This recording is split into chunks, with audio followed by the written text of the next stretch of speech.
سمجھ نہیں آ رہی کیا؟ میرے بھائیوں جتنے لوگوں کے پٹھوں کا کھچاؤ ہے، سب سے پہلے یہاں دماغ سے ہر بندے کو معاف کر دو، ہر بندے کو۔ میرے بھائیوں جب آپ کے دماغ نے پکڑا ہوتا ہے نا تو ہر چیز کھچی ہوتی ہے، ہر چیز۔ آپ نے ایک تجربہ کیجیے گا، اپنے ہاتھ میں کوئی چیز پکڑ لو اور اس کو ایسے رکھو، پکڑ کے رکھو، تو کھچاؤ آئے گا کہ نہیں آئے گا؟ آپ کا بائیسیپ، آپ کا ٹرائیسیپ، آپ کا شولڈر، آپ کے اسکیپولا، سارے مسل کیا ہو جائیں گے؟ درد۔ تو میرے بھائیوں دماغ نے بھی کچھ چیزوں کو پکڑا ہوا ہے، تو ایک تو معاف کرو، اور دوسرا بڑے میاں کالے بھنے ہوئے چنے، کالے بھنے ہوئے چنے اور بادام اور کھجور تینوں مکس کر کے کھاؤ۔ دیکھو گھوڑا کب بنتا ہے؟ گھوڑا کب بنتا ہے؟ تو آپ ماشاءاللہ چنے کھانے انجی چھاڑ دیتے،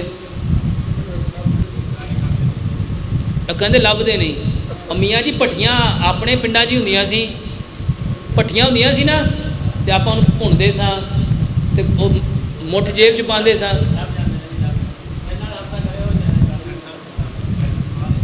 ایک منٹ،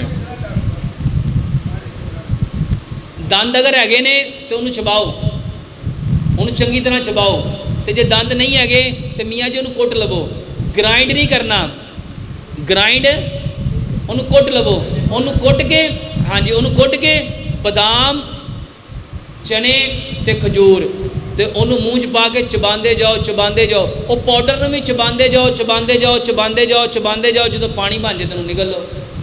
ਤੇ ਰਾਤ ਨੂੰ 1 ਗਲਾਸ ਦੁੱਧ ਲਵੋ, ਉਹਦੇ 'ਚ ਅੱਧੀ ਚਾਹ ਦੀ ਚਮਚ ਹਲਦੀ ਤੇ ਅੱਧੀ ਚਾਹ ਦੀ ਚਮਚ ਦਾਲਚੀਨੀ ਮਿਲਾਓ, ਉਹਨੂੰ ਚੰਗੀ ਤਰ੍ਹਾਂ ਪਕਾਓ। 1 ਗਲਾਸ ਜਦੋਂ ਪੌਣਾ ਰਹਿ ਜਾਏ ਤੇ ਉਹਨੂੰ ਮਿੱਟੀ ਦੇ ਭਾਂਡੇ ਦੇ ਵਿੱਚ ਹੀ ਉਬਾਲਣਾ ਹੈ, ਤੇ ਮਿੱਟੀ ਦੇ ਭਾਂਡੇ 'ਚ ਘੰਟਾ 1.5 ਘੰਟਾ ਪਿਆ ਰਹਿਣ ਦੇਣਾ ਹੈ, ਤਾਂ ਕਿ ਉਹਦੇ ਵਿੱਚ ਸਾਰਾ ਅਸਰ ਕਿੰਦਾ ਆ ਜਾਏ। ਤੇ ਇੱਥੇ ਮਾਸ਼ਾਅੱਲਾ ਮਿੱਟੀ ਦੀਆਂ ਹਾਂਡੀਆਂ ਹੀ ਬਦਲ ਗਈਆਂ, ਤੇ ਮਿੱਟੀ ਦੀ ਹਾਂਡੀ ਦੇ ਵਿੱਚ ਪਕਾ ਕੇ ਠੰਡਾ ਕਰਕੇ ਫਿਰ ਪੀਣਾ ہے، انشاءاللہ ٹھیک ہو جائے گا۔ جی آدھی چائے کی چمچ اتنی سی تو ہوتی ہے میاں جی، اس کو مٹی کے دودھ جب مٹی کے برتن میں رکھیں گے اس کی تاثیر کو بدل دے گی۔ آدھی چائے کی چمچ اتنی سی بنے گی، یہ ذہن میں رکھنا۔